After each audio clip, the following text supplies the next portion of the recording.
अधिष्ठाता महोदय, मैं आपका अत्यंत आभारी हूँ कि आज देश के करोड़ों श्रमिकों के सुधार के लिए और जो हमारी सरकार ने जिस तरह से देश के बिखरे और जटिल कानूनों को कोडिफाई करके 4 कानूनों में 2020 में बनाया और उस industrial relation code amendment bill 2026 में जिसको आज अमेंडमेंट के रूप में हमारे श्रम मंत्री जी लाए हैं, उसका उद्देश्य सीधा है कि the industrial relation code 2020 replaces in namely the trade union act 1926, the industrial employment standing order act 1946 and the industrial dispute act 1948। ये जो 3 अलग अलग कानून थे, इनको रिपील करके एक the industrial relation code amendment act बनाया और उसमें कोई एम्बिग्विटी न हो, फ्यूचर में कोई अनसर्टेनिटी न हो,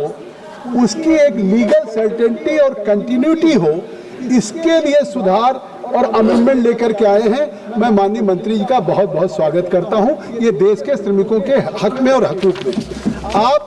आप देखें, दुनिया में हर देश में श्रमिकों के अगर आंदोलन का इतिहास देखा जाए तो आज पूरी दुनिया में, केवल भारत नहीं, अगर पूरी मानव की सभ्यता से लिया जाए तो 1789 में जब फ्रांस की क्रांति हुई, उस समय वहाँ के मजदूरों ने दास्ता और शोषण की जंजीरों को तोड़ने का काम किया था। फिर 1886 में शिकागो के जब श्रमिक आंदोलन हुआ, उन्होंने कहा कि मजदूर एक हो दुनिया के, 8 घंटे के कार्य दिवस की बात की गई। फिर 1917 में रूस की क्रांति ने श्रमिकों को सत्ता और अधिकार की परिभाषा दिलाई और आप यकीन करिए कि अगर आज तक ये दुनिया के श्रमिकों के सुधार में ये सबसे बड़े 3 आंदोलन माने जाते हैं जिनको क्रांति के रूप में, तो आप यकीन करिए 2002 में जिस समय लेबर कमीशन और लॉ कमीशन ने कहा था, अटल बिहारी वाजपेयी जी की सरकार थी और उस समय जो दूसरा राष्ट्रीय श्रम आयोग बना था, विधि आयोग, उन्होंने साफ कहा था कि आज भारत के मजदूरों के, श्रमिकों के हितों की रक्षा के लिए जितनी जटिलताएं हैं, उन श्रमिकों की न सोशल सिक्योरिटी है, न उनका वर्क कल्चर है, न उनकी वेजेज है, पेमेंट्स है, इन सारी चीज़ों पे उन्होंने एक सुधार की आवश्यकता कही थी, जिसको अटल बिहारी वाजपेयी जी ने आगे बढ़ाया था।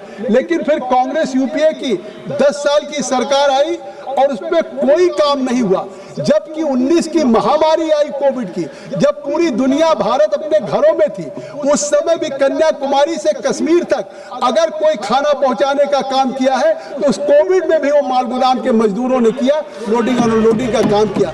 लॉकडाउन के अंतर्गत जब हवाई जहाज ग्राउंडेड हो गए, रेलवे गाड़ियां खड़ी हो गई, बसें कारें खड़ी हो गई, उस समय भी इस देश के, उस समय नरेंद्र मोदी जी ने तय किया कि आज इस भारत के श्रमिकों के लिए जिस तरह से उन्होंने फिर ये जिम्मेदारी श्रम मंत्रालय को दिया, श्रम मंत्री जी ने 29 कानूनों को उसको कोडिफाई किया, उसको रिपील किया और 4 कानून के रूप में जिस तरह से इसको बनाया है, अभी तक अगर दुनिया के इतिहास में 3 क्रांति माने जाते थे तो ये जो 4 कोडिफाई किया गया है, ये 4थी क्रांति होगी दुनिया के श्रमिकों के सुधार में, ये भारत की। आप डिग्निटी ऑफ लेबर की बात करते हैं, आखिर डिग्निटी ऑफ लेबर, हम कहते हैं कि ये जो हमारे श्रमिक हैं, यही चेतना के मील के पत्थर हैं विकास के। अगर हम विकसित भारत नरेंद्र मोदी जी के नेतृत्व में लेंगे तो आज उन श्रमिकों के और उन श्रमिकों के डिग्निटी ऑफ लेबर की, लेकिन अभी तक श्रमिकों को क्या माना जाता था कि जैसे कि वो श्रमिक केवल काम देने वाले लोग हैं। वो अपने पूरे विश्वास के साथ कह सकता हूं कि जो आज ये श्रम संहिता है, आने वाले इतिहास में ये श्रमिक हित में एक नई आधुनिक संतुलित क्रांति के रूप में देखा जाएगा। इसके लिए मैं बहुत बहुत बधाई देना चाहता हूँ। आज श्रमिकों को जो केवल अपनी मेहनत बेचने वाला व्यक्ति माना जाता था, आज उसको जिस तरीके से एक अवसर दिया, मैं कहना चाहता हूँ कि इसमें क्यों कंफ्यूजन कर रहे हैं। आखिर हमारी दीदी भी बोल रही थी, दीदी आप तो इतना पढ़ती है, हर बिल पे बोलती है, क्या एम एंड ऑब्जेक्ट है? एम ऑब्जेक्ट ये है कि जो कोडिफाई किया 7 नवंबर 25 में, अगर ये कानून पहली बार लागू हो गया तो अब इसमें कोई आगे कंफ्यूजन न हो, तो जो सेविंग क्लाज है, एक सेविंग क्लाज लेकर के माननीय मंत्री जी आ रहे हैं। केवल संशोधन इसलिए, और वो सेविंग क्लाज इसलिए लाया जा रहा है कि जब पुराने कानून सब रिपील किए, नया कानून ला रहे हैं, एक ट्रांजिशन फेज होता है।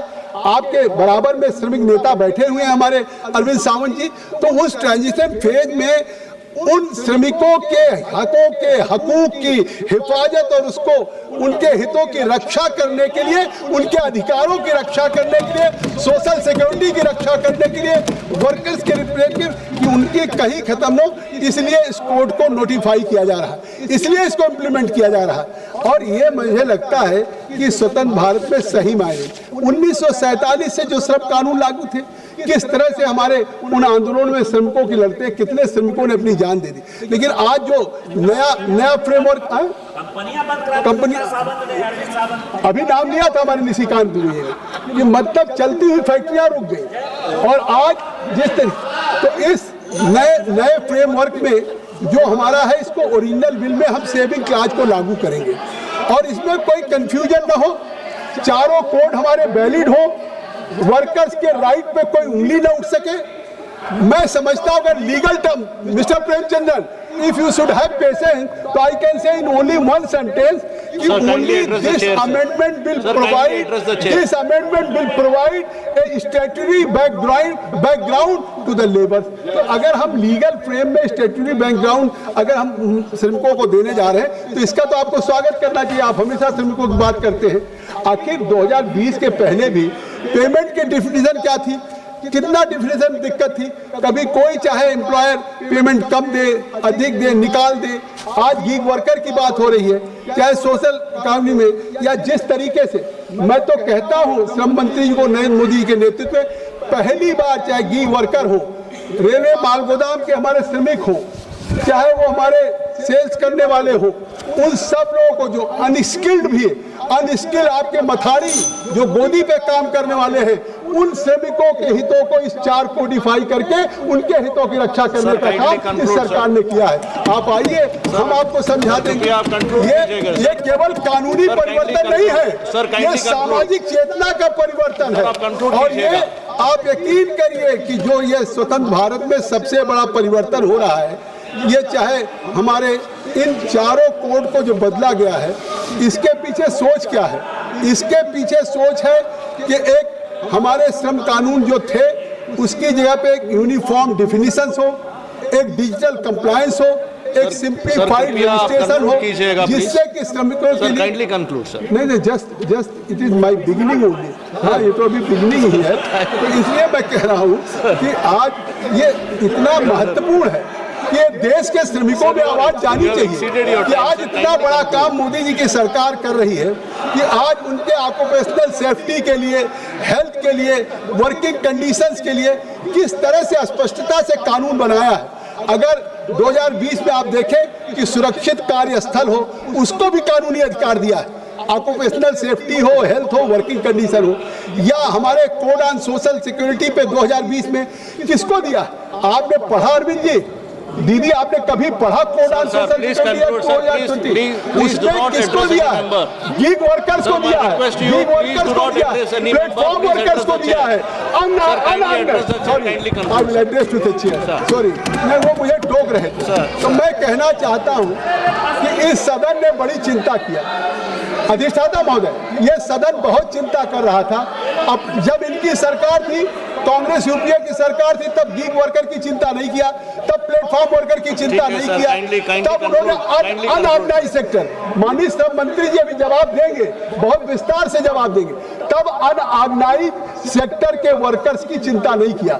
अरे हम भी जुड़े हुए हैं, कई श्रमिक संगठनों से मैं जुड़ा हूँ, मैं भी श्रमिक। और आज मैं कहना चाहता हूं कि अगर 2020 का कोड ऑन सोशल सिक्योरिटी पढ़िए तो एक कानून नरेंद्र मोदी जी की सरकार ने केवल गीग वर्कर के लिए बनाया है, अनऑर्गेनाइज्ड सेक्टर वर्कर्स को बनाया है, प्लेटफॉर्म वर्कर, जो देश के जिनके लिए अभी तक कोई श्रमिक कानून नहीं था, not cover under the basic act. ऐसे लोगों को पहली बार उन श्रमिकों के हकूक की हिफाजत के लिए, उन श्रमिकों के हितों की रक्षा के लिए पहली बार इस तरीके से चार कानून बनाए, स्पष्टता है। आप देख लीजिए। और नहीं, मैं sir, you have exceeded your time sir, thank you sir.